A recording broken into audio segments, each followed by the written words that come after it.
कि दुनिया के कई देश आजाद भी हुए, संविधान भी बने, लोकतंत्र भी चला, लेकिन महिलाओं को अधिकार देने में दशकों बीत गए थे।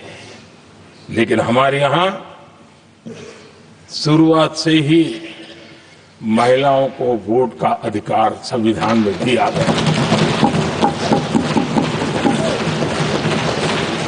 आदरणीय सभापति जी, जब G20 समिट हुई, उसी भावना को आगे बढ़ाते हुए, क्योंकि संविधान की भावना को लेकर के हम सब जीने वाले लोग हैं, हमने G20 की अध्यक्षता के दरमियान विश्व के सामने विमेन लेड डेवलपमेंट का विचार रखा और विश्व के अंदर विमेन डेवलपमेंट से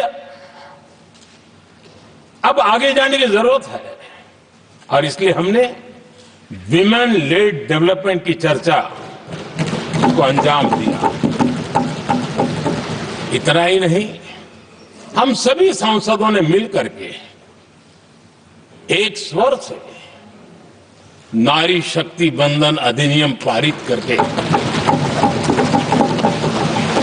हमारी महिला शक्ति को भारतीय लोकतंत्र में उनकी भागीदारी सुनिश्चित करने के लिए हम लोगों ने कदम उठाए।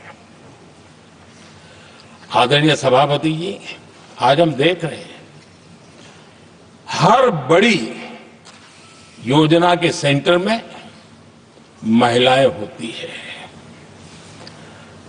और ये जब संविधान के हम 75 वर्ष मना रहे हैं, ये संयोग है और अच्छा संयोग है कि भारत के राष्ट्रपति के पद पर एक आदिवासी महिला विराजमान। ये हमारे संविधान की भावना की एक अभिव्यक्ति भी है।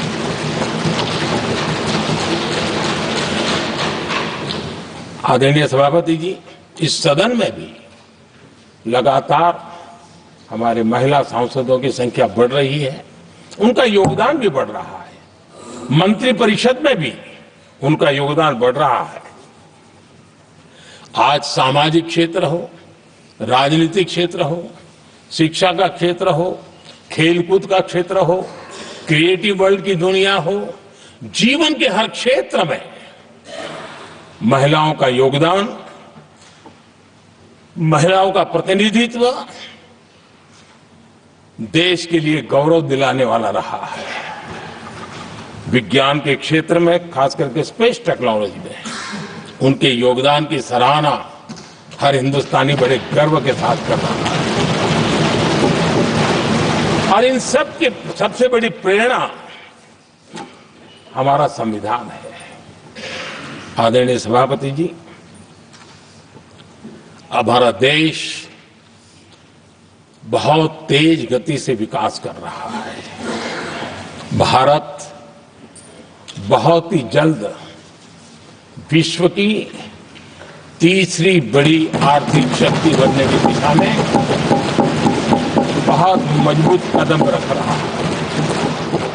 और इतना ही नहीं, ये 140 करोड़ देशवासियों का संकल्प है कि जब हम आजादी की शताब्दी मनाएंगे, हम इस देश को विकसित भारत बना करके रहेंगे। ये हर भारतीय का संकल्प है, ये हर भारतीय का सपना है। लेकिन इस संकल्प से सिद्धि के लिए सबसे बड़ी आवश्यकता है, वो है भारत की एकता। हमारा संविधान भी भारत की एकता का आधार है।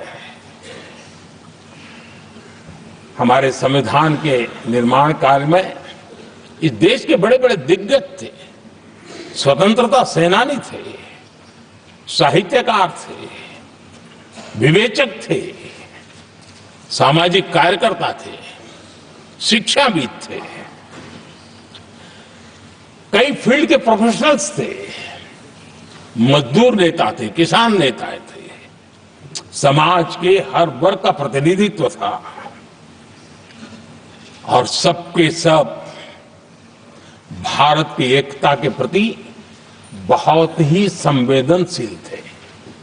जीवन के भिन्न भिन्न क्षेत्र से आए हुए, देश के अलग अलग भूभाग से आए हुए सभी लोग इस बात के प्रति सजग थे और बाबा साहब अम्बेडकर जी ने चिताया था। मैं बाबा साहब का कोट पढ़ रहा हूं। बाबा साहब अम्बेडकर ने कहा था, समस्या ये है कि देश में जो विविधता से भरा जनमानस है उसे किस तरह एक मत किया जाए, कैसे देश के लोगों को एक दूसरे के साथ होकर निर्णय लेने के लिए प्रेरित किया जाए, जिससे कि देश में एकता की भावना स्थापित हो। आदरणीय सभापति जी, मुझे बड़े दुख के साथ कहना है कि आजादी के बाद एक तरफ संविधान निर्माताओं के दिल दिमाग में एकता थी, लेकिन आजादी के बाद विकृत मानसिकता के कारण या स्वार्थवश अगर सबसे बड़ा प्रहार हुआ तो देश की एकता के मूल भाव पर प्रहार हुआ। विविधता में एकता, ये भारत की विशेषता रही है। हम विविधता को सेलिब्रेट करते हैं और इस देश की प्रगति भी विविधता को सेलिब्रेट करने में है। लेकिन गुलामी की मानसिकता में पले बड़े लोगों ने, भारत का भला न देख पाने वाले लोगों ने, और जिनके लिए हिंदुस्तान 1947 में ही पैदा हुआ ये जो धारणा बननी थी, उनके लिए वो विविधता में विरोधाभास ढूंढते रहे। इतना ही नहीं, विविधता के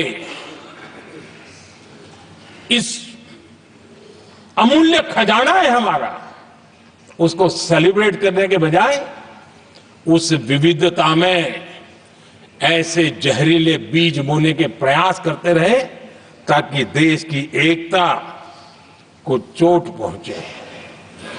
आदरणीय सभापति जी, हमें विविधता का उत्सव हमारे जीवन का अंग बनाना होगा और वही बाबा साहब आम्बेडकर को सच्ची श्रद्धांजलि होगी।